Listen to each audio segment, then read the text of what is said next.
Is Social Security going bust or broke? Maybe not. We're going to talk about that in today's video, so please stay tuned. My name is Jamie from meetjamie.com. I'm a licensed insurance agent specializing in Medicare insurance. I help people understand how it works, as well as connect them with the coverage that fits their needs. So it's everywhere. We can't help it, right?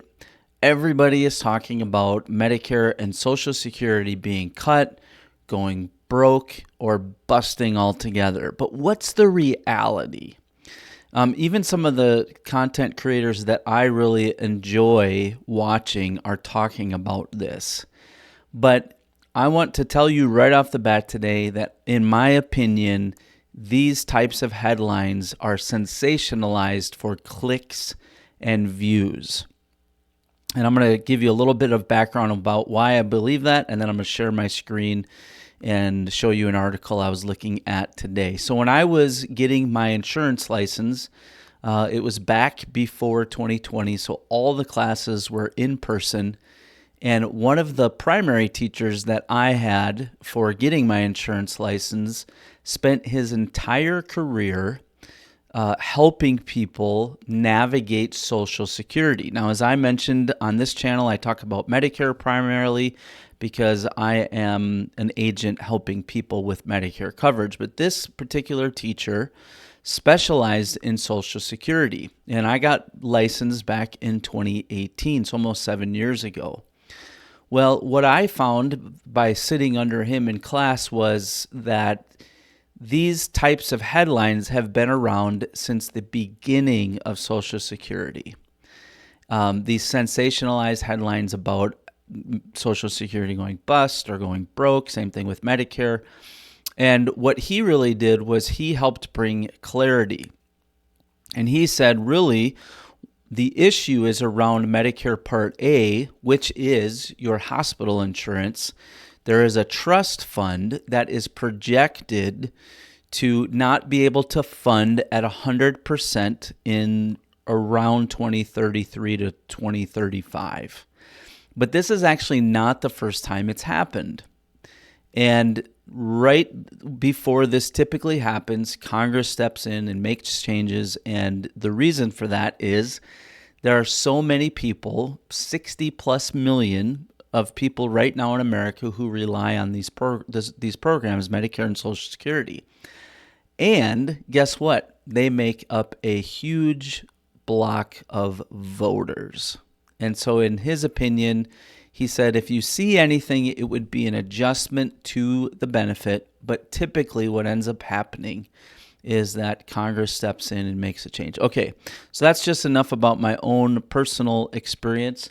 I want to share my screen here with you now and show you this article that I was looking at today. And I will put a link to this article in the description of my video because my goal here on my channel is to help encourage and equip you as you get ready to retire. And so if you find this video helpful, make sure you pass it along. So look at the title of this article. Will Social Security run out? And then it goes into the so-called Social Security crisis. And it has taken root in the popular imagination, stoking fears that this pillar of retirement in the U.S. could collapse, taking with it trillions of dollars in promised benefits. So it then goes into, I like what it says here, as with Mark Twain's misreported death, Social Security's imminent demise is a bit of an exaggeration, one that's fueled by some common myths and misconceptions. So let's sort them out.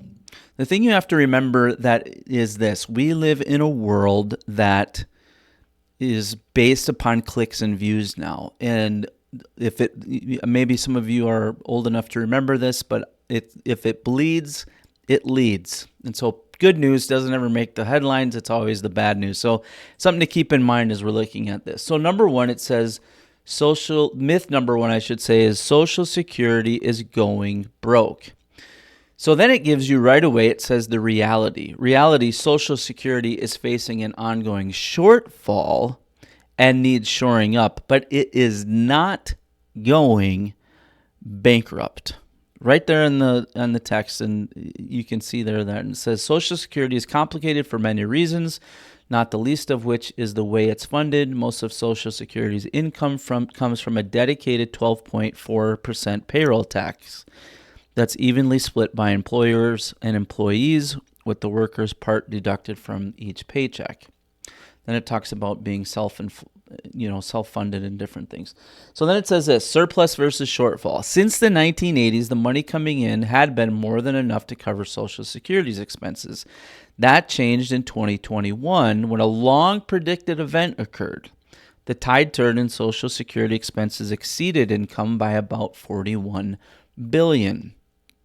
Given that the shortfall is projected to continue, expenses will keep outpacing income. Now I want you to see this right here. If there's no intervention. And so this is all contingent on, this is something to remember, whether or not there is intervention. Now I want you to remember what I said about my teacher, about the fact that this affects millions of Americans, that they make up a large percentage of the voting base. Now you have to remember this. No politician wants to touch these benefits. There isn't one of them. I know what the headlines say. I know the fear-mongering and all that sort of stuff, but every single politician knows that touching these programs is political collapse, right? It's going to be political collapse. I don't want to use a word that's going to get me censored here. All right, so let's keep plucking along here and look at myth number 2. Myth number 2, too many baby boomers are retiring and draining Social Security for future generations. So here's the number that I mentioned earlier. Starting at about 2033, if nothing is done, you see that there again? If nothing is done, Social Security will only be able to pay about 79% of benefits, but that's not the fault of retiring boomers. At about 71 million strong, as of 2020, baby boomers are one of the largest living generations. Ironically, it's millennials who have surpassed them. And although it's true that this cohort of retirees has bumped up the amount of benefits being paid out, an even bigger strain, which policymakers did foresee, is the growth of income equality since the 1990s.